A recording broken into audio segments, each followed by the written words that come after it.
This video is brought to you by Wondershare, makers of the ultra-popular Video Converter Ultimate. Leverage the power of Video Converter Ultimate to convert video to over 1,000 different formats, including converting video to and from PS4 and Xbox 360 to your Mac or PC, download and save videos from YouTube and other web pages, edit like a professional, and burn your final productions to DVD. Download this ultimate video toolbox today and see how much easier managing videos can be. What is going on, everyone? My name is Jason, and this is why Apple killed the iPhone 10. Do I cause a start?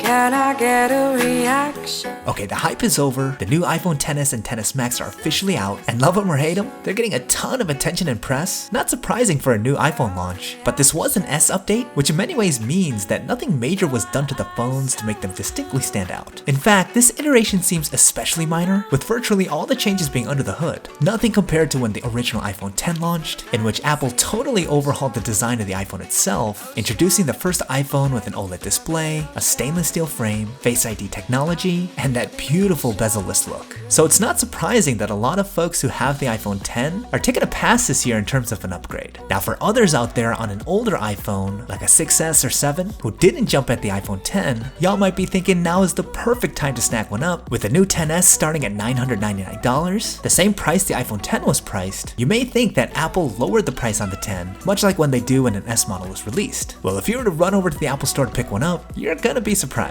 The iPhone X is dead. You can't find it anywhere on Apple's website, and I'm going to talk about why Apple decided to kill off what was said to have been the best-selling iPhone of all time. Now before we get into the review, if you're into checking out the latest consumer tech products before you buy them, or if you're just a tech head like me, I make a video like this every single week, so make sure that you hit that subscribe button and turn on that bell icon so you can be the first to know when a new JSL review is out and you don't miss anything. That being said, let's talk about why the iPhone X is dead. Okay, first, the iPhone X was an odd phone to begin with in terms of how it was launched. It was debuted side by side with the iPhone 8 and 8 Plus, which are considered flagships in their own right, and the addition of the X was considered a special affair due to that year being the iPhone's 10-year anniversary. Whereas in the iPhone 8 and 8 Plus were much more familiar phones, sporting Apple's tried and true iPhone design language it's used for virtually a decade, the iPhone X was a modern approach to the company's best-selling device. Apple finally got rid of the notorious forehead and chin that plagued every iPhone in the past, adopted an OLED display, and led the charge in implementing facial recognition for security. All this led to a very different phone than the iPhone 8, and it was an interesting choice for Apple to roll out all three at once. Another important difference here was price. The iPhone X was one of the first major flagship phones to exceed the infamous $1,000 mark, with its base model selling for $999. Okay, fast forward to September of this month, and Apple launches the iPhone XS and XS Max. The company made the decision to completely sunset the older iPhone 8 and 8 Plus design, and go all in on the successful X design language, and what we ultimately got here were two phones that are quite similar to the X.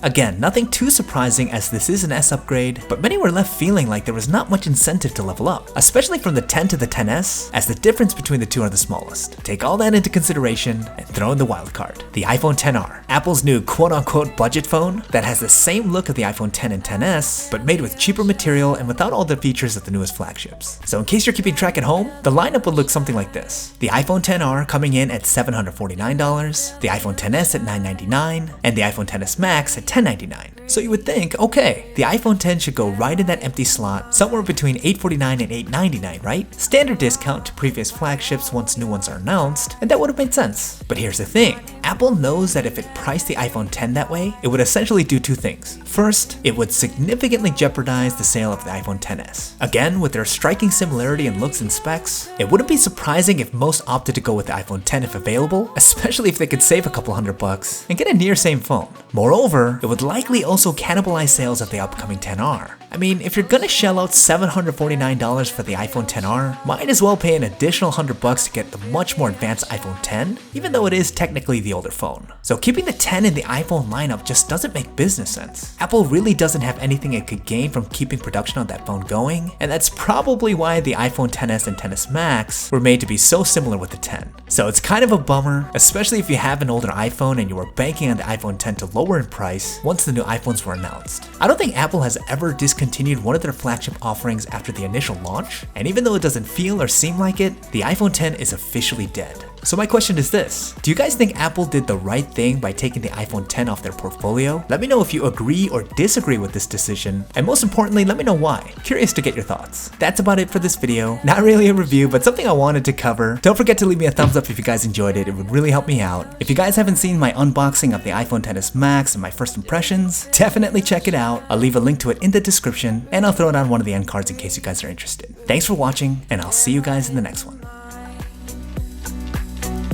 Do I occupy all your time? Is my name woven in every line? Do you see